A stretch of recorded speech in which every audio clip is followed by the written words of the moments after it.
কুয়েটে ছাত্রদলের সাথে সাধারণ ছাত্রদের একটা আন্দোলনের পাশাপাশি মারামারি শুরু হয়েছে। এর কারণ সাধারণ ছাত্র হিসেবে বললেও এটা বৈষম্য বিরোধী ছাত্র আন্দোলন, তারও পিছনে তাকাইলে বলা যায় এটা ছাত্র শিবির, অর্থাৎ ছাত্র শিবির বা বৈষম্য বিরোধী ছাত্র আন্দোলন, অন্য পক্ষে ছিল ছাত্রদল। আর এটা শুরু হয় যখন ছাত্রদলের কুয়েটের কমিটি ঘোষণা করা হয়। এই কমিটি ঘোষণা করাকে কেন্দ্র করে কুয়েটে ছাত্র রাজনীতি নিষিদ্ধ করার পক্ষে ছাত্ররা আন্দোলন করে। ছাত্রদের সাধারণ ছাত্র নাম থাকলেও তার পিছনে ছিল বৈষম্য বিরোধী ছাত্র আন্দোলন। আর বৈষম্য বিরোধী ছাত্র আন্দোলনের হিসেব করলে সেটা যায় তারও পিছনে তাকাইলে বলা যায় যে ছাত্র শিবির।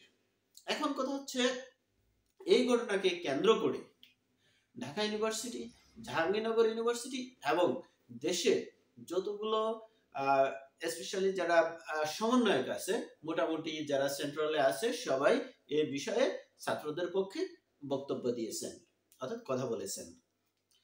এবং ঢাকা ইউনিভার্সিটিতে ছাত্র দল এবং বৈষম্য বিরোধী ছাত্র আন্দোলন মুখোমুখি মিছিল করছেন, দুজন যার যার পক্ষে, অর্থাৎ বৈষম্য বিরোধী ছাত্র আন্দোলন সাধারণ ছাত্রদের পক্ষে বা ওইখানে বৈষম্য বিরোধী যে ছাত্র আন্দোলন করছে তাদের পক্ষে, এবং ছাত্রদল ঢাকা ইউনিভার্সিটির যে কমিটি আছে তারাও বিশাল জনসমাগম করে মিটিং করছেন, অর্থাৎ মিছিল করছেন।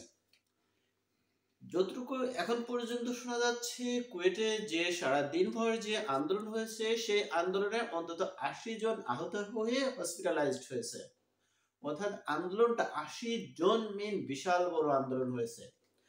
এখন এই যে বিএনপি এবং বৈষম্য বিরোধী ছাত্র আন্দোলনের আজকের যে সংগ্রাম বা আজকের যে এই মারামারি হলো, যে আন্দোলন হচ্ছে দুই পক্ষ নিয়ে, এটা কিন্তু শুধুমাত্র কুয়েটের উপরে রেখে দিলেই হবে না, এটা একটি আমাদের জাতীয় রাজনীতিতে একটা মেসেজ দিচ্ছে। অর্থাৎ সামনের দিনগুলোতে এই দলগুলো এই রাজনীতিটা কোন দিকে যাচ্ছে, ছাত্র আন্দোলন বা ছাত্র রাজনীতি, তারই একটা মেসেজ এটা।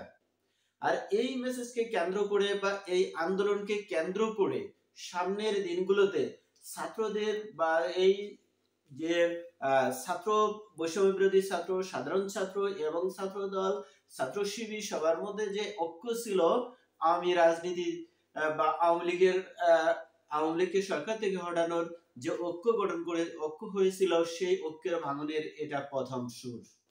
অর্থাৎ আজকে যে 80 জন মানে বিশাল আন্দোলন, বিশাল মারামারি, এই 80 জনের অর্থ হলো সামনের দিনগুলোতে এরা আর ঐক্য থাকবে না। এই আন্দোলনটা শুধু বাড়তে থাকবে সামনে।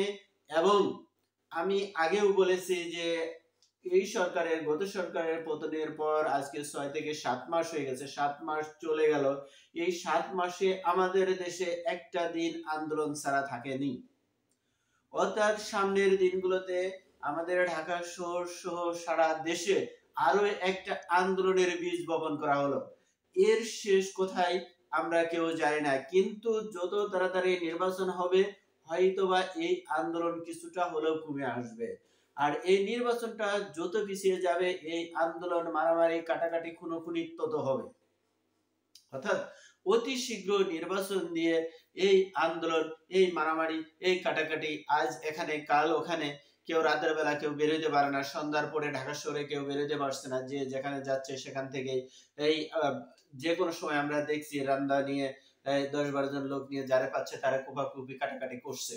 অর্থাৎ দেশের মধ্যে, পুরা দেশে যে অশান্তি বিরাজ করছে, একদিকে ভোগ্যপণ্য বা অন্যান্য সবকিছুর দাম বৃদ্ধি, অন্যদিকে অশান্তি, দেশের চাকরি নাই, বড় বড় প্রতিষ্ঠানগুলো বন্ধ হয়ে যাচ্ছে, দেশের অর্থনীতি খাদে চলে যাচ্ছে, কিন্তু দেশের মানুষ কিন্তু একটা নির্বাচন চাচ্ছে, নির্বাচনের দিকে আগাচ্ছে না, শুধু অশান্তি আর অশান্তি।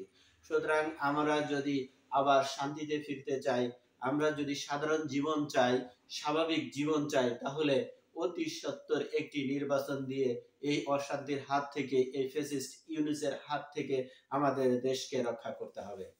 সবাই ভালো থাকুন, সুন্দর থাকুন। অন্য এক সময় অন্য একটা বিষয় নিয়ে আসবো। আল্লাহ হাফেজ।